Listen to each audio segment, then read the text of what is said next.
इस लेक्चर में हम मेमोरी नोटेशंस के बारे में पढ़ेंगे। नोटेशंस इन द सेंस क्या होता है कि जो भी मेमोरी आपको मार्केट में मिलेगी वो कैसे मिलेगी, रैम या रोम, जो कि होगी कुछ ऐसे लिखा होगा 256 क्रॉस 8। दैट उसको कैसे पढ़ा जाएगा, 256/8, दैट इज 256। यहाँ पे जो m है ये हमें क्या डिनोट करता है, नंबर ऑफ रजिस्टर्स।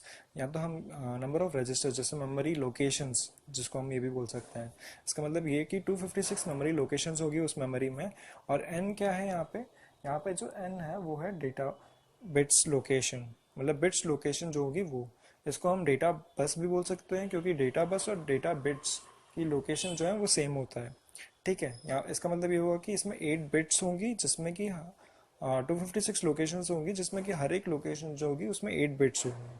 ठीक है, ये हो जाएगा बिट्स और ये हो जाएगा लोकेशंस। ठीक है, अब हमें जब क्वेश्चंस आएंगे तो कैसे आएंगे कि नंबर ऑफ एड्रेस लाइंस कितनी है वो बताना, नंबर ऑफ डेटा लाइंस कितनी है वो बताना, और नंबर नहीं, कैपेसिटी बताना। ठीक है, तो हम एग्जांपल देते हैं 1024 क्रॉस 5 and 2 का।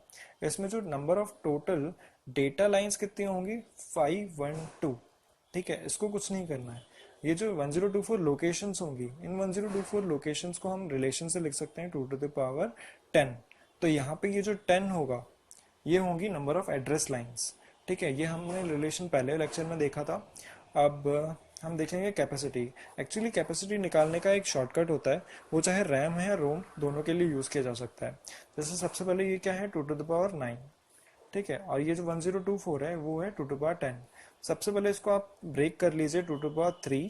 और मतलब यहाँ पे हमें 8 बनाना है, राइट मोस्ट में हमेशा 8 बना के जो बचा हुआ होगा वो इसके साथ लिख के हम डायरेक्टली कैपेसिटी बता सकते हैं। जैसे यहाँ पे 2 to the power 3 हो गया तो हमें कितना बचा, 2 to the power 6। और ये क्या है, 2 to the power 10। 2 to the power 6 is 64 और 2 to the power 10 क्या होता है, किलो।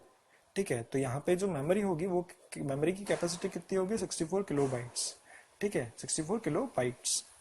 ठीक, और अब हम दूसरी चीज़ जो हम इस लेक्चर में देखने वाले हैं वो है नंबर ऑफ चिप्स कितनी रिक्वायर्ड होंगी किसी पर्टिकुलर मेमोरी को बनाने में, अगर किसी कोई अवेलेबल कैपेसिटी की एक चिप दी हुई हो। ठीक है, एग्जांपल के लिए हम देखते हैं कि हमें 8 किलो बाइट्स की मेमोरी जो है हमें बनानी है, तो हमें कितनी 256 क्रॉस 8 चिप्स लगेंगी। ठीक है, 256/8 का मतलब क्या, 256 लोकेशंस हैं और हर एक लोकेशन पे 8 बिट्स हैं।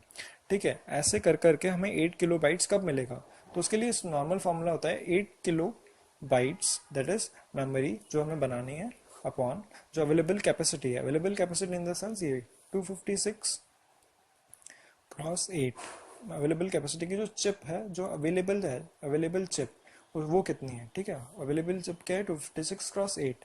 ठीक है, तो हम इसको सिंप्लीफाई करके कैसे लिख सकते हैं, 8, और किलो का मतलब हमें पता है 1024। और ये जो बाइट है हम स्टैंडर्ड मान के चलते हैं कि 8 बिट्स का, इसलिए हम इसको लिख सकते हैं 8 × बिट्स। ठीक है, अगर ये अलग, अगर स्टैंडर्ड नहीं है तो जितनी बिट्स उसमें स्पेसिफाई की होंगी हमें वो यूज़ करनी पड़ेंगी। ठीक है, यहाँ पे अब अपॉन में 256, that is 2 to the power कितना, 8। Okay, into 2 to the power 8। ठीक, अब ये कट सकता है और ये इसको हम लिख सकते हैं 2 to the power 10, 2 to the power 10 and this is ये 2 to the power 2। ठीक है, तो कितनी होंगी, 8 इंटू 2 to the power 4। ठीक है, 4 8 जो 32 चिप्स हमें यूज़ होंगी।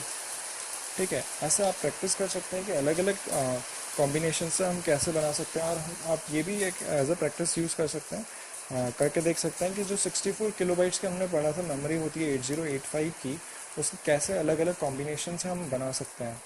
ठीक है, और ये हम कॉम्बिनेशन क्यों करते हैं, क्योंकि हमें अगर मान लीजिए ज़्यादा ज़रूरत ना हो, ठीक है, माइक्रो प्रोसेसर जो है वो 64 किलोबाइट्स की मेमोरी दे रहा है, लेकिन मान लीजिए हमें ज़रूरत ही नहीं हो तो हमें सिर्फ कम की ज़रूरत, 256 बाइट्स की ज़रूरत हो तो क्या करेंगे, वैसे चीज़ों के लिए हम क्या करते हैं, कॉम्बिनेशन यूज़ करते हैं।